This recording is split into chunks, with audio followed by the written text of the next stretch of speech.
Good day. Here are the headlines from the Philippine News Agency.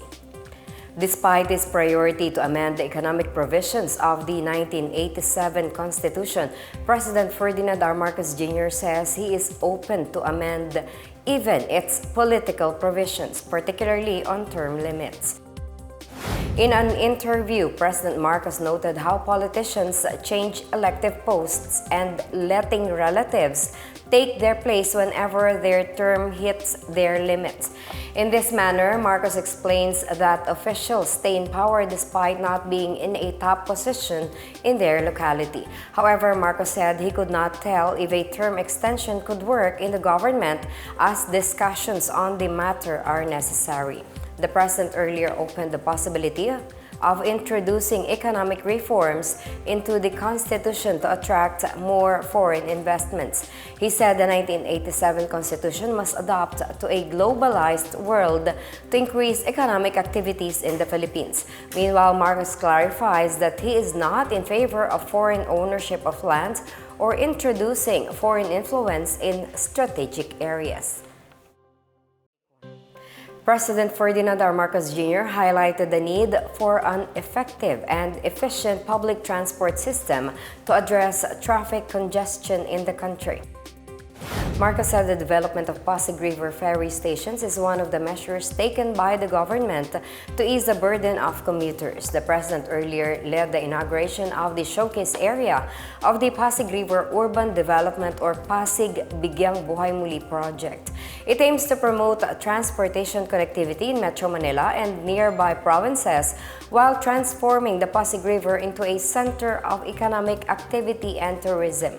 Marcos said heavy traffic could not be avoided, and to maximize his time, there are times that he has to take a chopper ride. This is also to avoid becoming an additional cost to traffic whenever he travels. He said that the government is trying to come up with new and fresh ideas to ensure the success of the Pasig River Urban Development Project and modernize and improve the country's transportation system.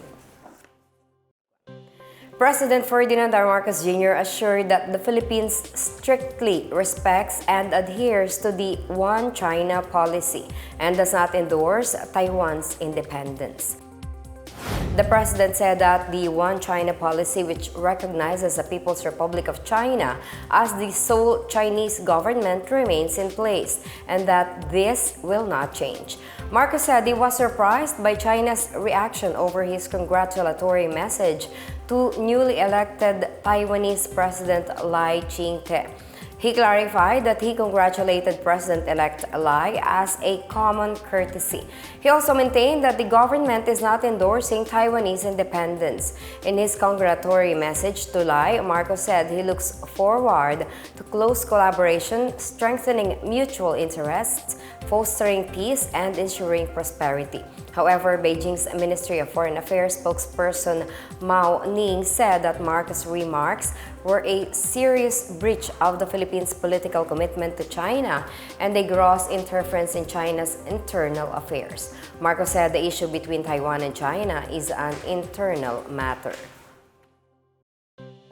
The Land Transportation Franchising and Regulatory Board, as well as the Office of Transportation Cooperative, assured of enough public utility vehicles as the January 31 deadline for unconsolidated public utility jeepneys to operate approaches.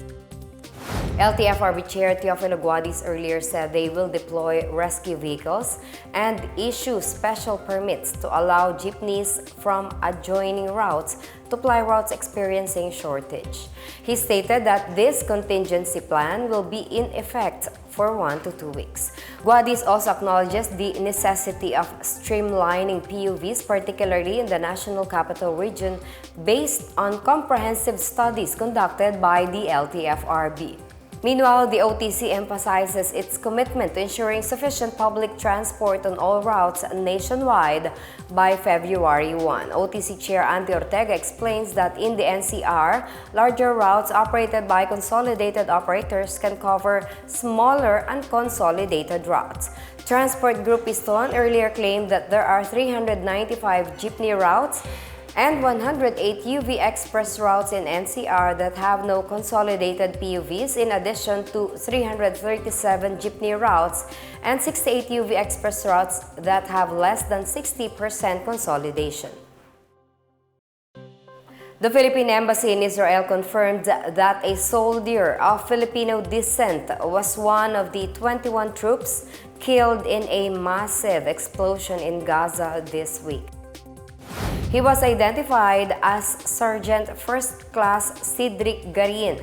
His mother resides in Tel Aviv, while his father is making preparations to travel to Israel. The embassy and the Filipino communities in Israel express their deepest condolences and stand in solidarity with the grieving family. The incident marked Israel's largest single-day losses since the initiation of ground operations in Gaza. Military spokesman Daniel Hagari revealed that 21 of the 24 troops killed were reservists ambushed by terrorists wielding rocket-propelled grenades. Following the tragedy, fighting continues in Khan Yunis, the main southern city of Gaza, which the Israel army claims it has surrounded. United Nations agencies and humanitarian organizations have expressed concerns about the increasing danger of disease and famine in Gaza, which has resulted to the displacement of 1.7 million people. Both sides have suffered heavy losses in the Gaza conflict since the October 7 attack of Hamas. Meanwhile, the health ministry in the Hamas-run enclave said Israel's unrelenting attack has killed over 25,000 individuals in Gaza, mostly women and children. Israel, meanwhile, said there were also 250 captives taken by militants and about 132 are still in Gaza. And that's the latest and the biggest stories on the Pna Headlines. For more news updates, please visit our website, pna.gov.ph, or our Facebook and X account, Philippine News Agency. The Pna Headlines is also streamed via the Servicio Facebook page. You may also watch the Pna Headlines through the Philippine News Agency's YouTube account, via the News and Information Bureau website, nib.gov.ph under Pna News, or on the Facebook page of the Presidential Communications Office, or PCO. I am Marita Muaje, and this is the Pna Headlines, bringing stories that unite the nation.